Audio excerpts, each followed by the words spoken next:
من نیومدم امروز راجع به اقتصاد کشورم بدی بگم. خیلی زشت آدم پشت سر مرده حرف بزنه. واقعا اقتصادی که من زنده توش زیر خط فقرم، ولی اگر دیمو بذارم تو بانک سود ماهیانش بالای خط فقره. یعنی مرده من از زنده من خوشبخت‌تره. من مستاجرم و دارم اجاره میدم مبلغی رو که وقتی من محصل بودم بابام باهاش خونه خرید.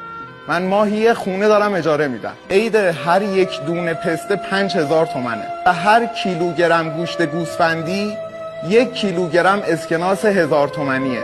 البته نگران نباشید، یخزده وارداتیش هست که میشه صف وایساد و به شکل قسطی خریداری کرد. ماشین نیست، گوشته که باید صف وایسیم و قسطی خریداریش کنیم. همه جای شهر رو که نگاه کنید مستقیما تبلیغ تن فروشیه. ولی نگران نکنید خودتون. راجع به اون چیزی که شما فکر می‌کنید حرف نمیزنم.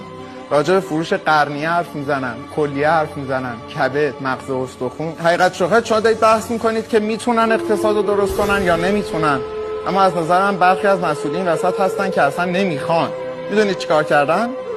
دستور دادن که تو تبلیغات تلویزیونی مرغ نشون ندید.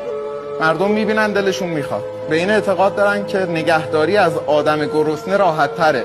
بعد ما این همه سختی رو داریم تحمل میکنیم، این همه مشکل داریم. برای چی؟ چون ما وابسته نیستیم.